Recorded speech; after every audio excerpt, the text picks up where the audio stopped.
जय माता दी।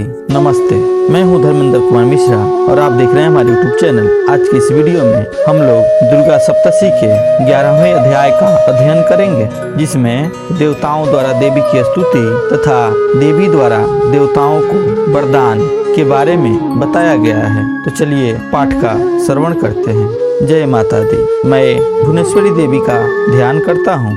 उनके श्री अंगों की आभा प्रभात काल के सूर्य के समान है और मस्तक पर चंद्रमा का मुकुट है। वे उभरे हुए स्तनों और 3 नेत्रों से युक्त हैं।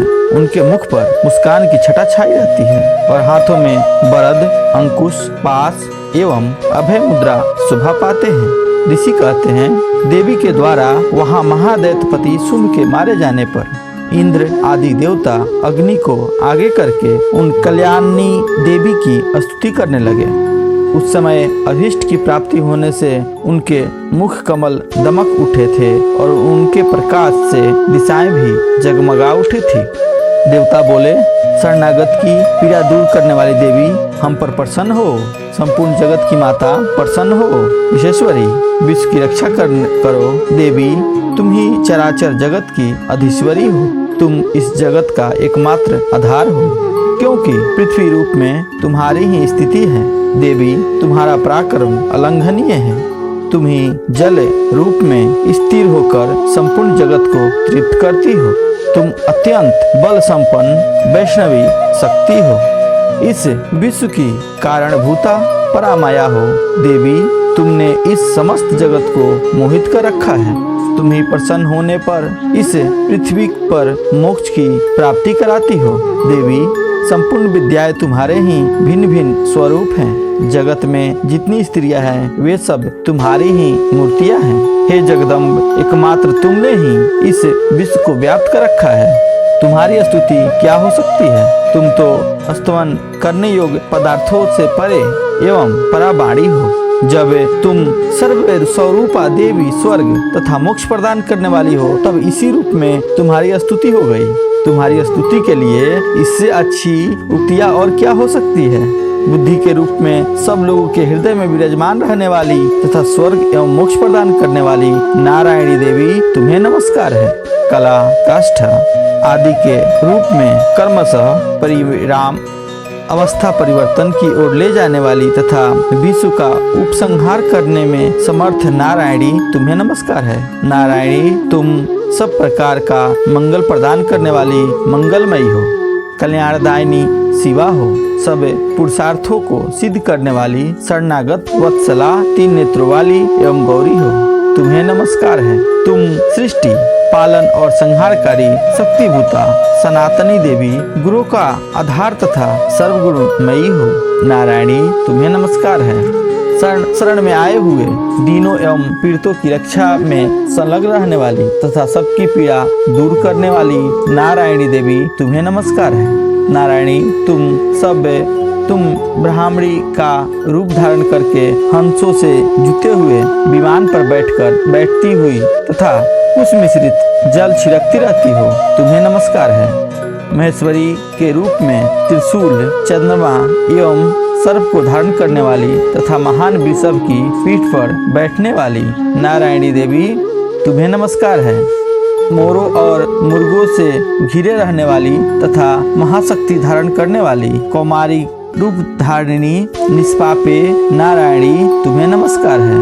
शंख, चक्र, गदा और सांग धनुष रूप उत्तम आयुधों को धारण करने वाली वैष्णवी शक्ति स्वरूपा नारायणी, तुम प्रसन्न हो। तुम्हें नमस्कार है। हाथों में भयानक महाचक्र लिए और दाढ़ों पर धरती को उठाए ब्राही रूप धारणी कल्याणमयी नारायणी, तुम्हें नमस्कार है।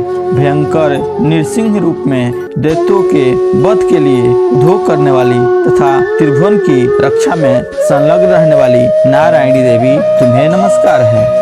मस्तक पर किरीट और हाथों में महाब्रज धारण करने वाली सहस्त्र नेत्रों के कारण उद्दीप्त दिखाई देने वाली और वृतासुर के प्राणों का अपहरण करने वाली इंद्र शक्ति स्वरूपा नारायणी देवी, तुम्हें नमस्कार है। शिवदूती रूप से दैत्यों की महती सेना का संहार करने वाली, भयंकर रूप धारण तथा विकट गर्जना करने वाली नारायणी, तुम्हें नमस्कार है। दाढ़ों के कारण विकराल मुख वाली मुंडमाला से विभूषित मुंडमर्दनी चामुंडा रूपा नारायणी तुम्हें नमस्कार है। लक्ष्मी, लज्जा, महाविद्या, श्रद्धा, पुष्टि, स्वाधा, ध्रुवा, महारात्रि तथा महा अविद्या रूपा नारायणी तुम्हें नमस्कार है। मेघा, सरस्वती, वरा, भूति, ब्राह्वी, तामसी, नियता तथा ईसा रूपिणी नारायणी तुम्हें नमस्कार है।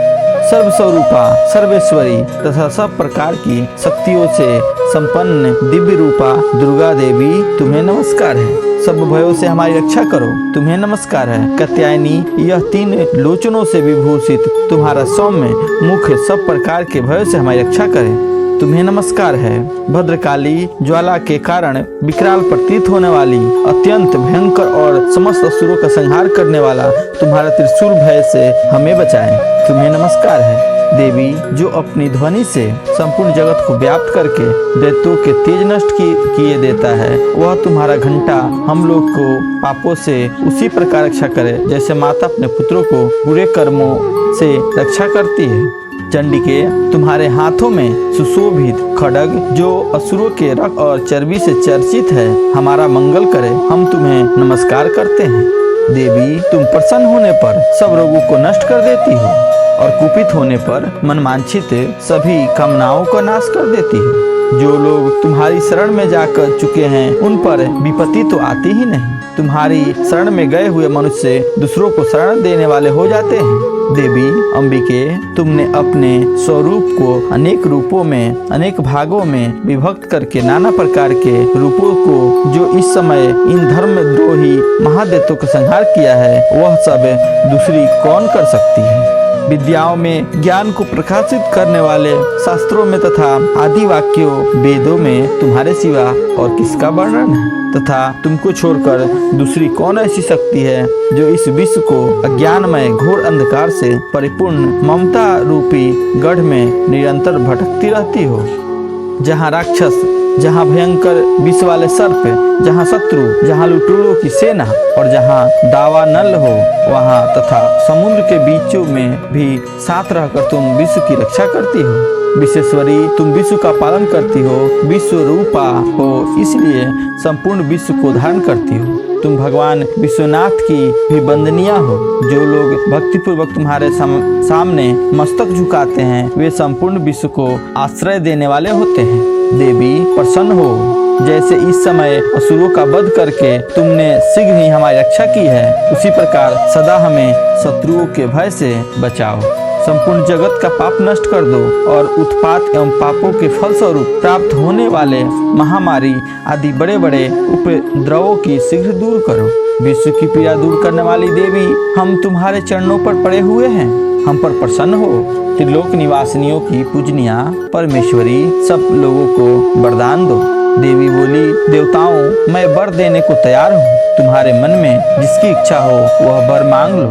संसार के लिए उस उपकारक वर को मैं अवश्य दूंगी। देवता बोले, सर्वेश्वरी, तुम इसी प्रकार तीनों लोकों की समस्त बाधाओं को शांत करो और हमारे शत्रुओं का नाश करती रहो। देवी बोली कि देवताओं, वैश्वत मनमंत्र के 28वें युग में शुंभ और निशुंभ नाम के 2 अन्य महादैत्य उत्पन्न होंगे। तब वे नंदगोप के घर में उनकी पत्नी यशोदा के गर्भ से अवतीर्ण हो विंध्याचल में जाकर रहूंगी और उक्त दोनों असुरों को नाश करूंगी। फिर अत्यंत भयंकर रूप से पृथ्वी पर अवतार ले मैं वैप्रचित नाम वाले दानवों का वध करूंगी। उन भयंकर महादैत्यों को भक्षण करते समय मेरे दांत अनार के फूल की भांति लाल हो जाएंगे। तब स्वर्ग में देवता और मृत्युलोक में मनुष्य सदा मेरी स्तुति करते हुए मुझे रक्त दंतिका कहेंगे। फिर जब पृथ्वी पर 100 वर्षों के लिए वर्षा रुक जाएगी और पानी का अभाव हो जाएगा, उस समय मुनियों के स्तवन करने पर मैं पृथ्वी पर अयोनिजात रूप में प्रकट होऊंगी और 100 नेत्रों से मुनियों को देखूंगी। अतः मनुष्य शताक्षी इस नाम से मेरा कीर्तन करेंगे। देवताओं, उस समय मैं अपने शरीर से उत्पन्न हुए शाकों द्वारा समस्त संसार का भरण पोषण करूंगी। जब तक वर्षा नहीं होगी तब तक वे शाक ही सबके प्राणों की रक्षा करेंगे। ऐसा करने के कारण पृथ्वी पर शाकंभरी के नाम से मेरी ख्याति होगी। उसी अवतार में मैं दुर्गम नामक महादैत्य का वध भी करूंगी। इससे मेरा नाम दुर्गा देवी के रूप में प्रसिद्ध होगा। फिर मैं जब भीम रूप धारण करके मुनियों की रक्षा के लिए हिमालय पर रहने वाले राक्षसों का भक्षण करूंगी, उस समय सब मुनि भक्ति से नतमस्तक होकर मेरी स्तुति करेंगे। तब मेरा नाम भीमा देवी के रूप में विख्यात होगा। जब अरुण नामक दैत्य तीनों लोकों में भारी उपद्रव मचाएगा, तब मैं तीनों लोकों के हित करने के लिए 6 पैर वाली असंख्य भ्रमरों की रूप धारण करके उस महादैत्य का वध करूंगी। उस समय सब लोग भ्रामरी के नाम से चारों ओर मेरी स्तुति करेंगे। इस प्रकार जब जब संसार में दानवों की बाधा उपस्थित होगी, तब तब अवतार लेकर मैं शत्रुओं का संहार करूंगी। इस प्रकार श्री मार्कंडेय पुराण में सर्वाणिक मनमंत्र कथा अंतर्गत देवी महात्म्य देवी स्तुति नामक 11वां अध्याय पूरा हुआ। जय माता दी। अगर आपको मेरा वीडियो पसंद आए तो वीडियो को लाइक करें और शेयर जरूर करें और कमेंट बॉक्स में जय माता दी जरूर लिखें। धन्यवाद। जय माता दी।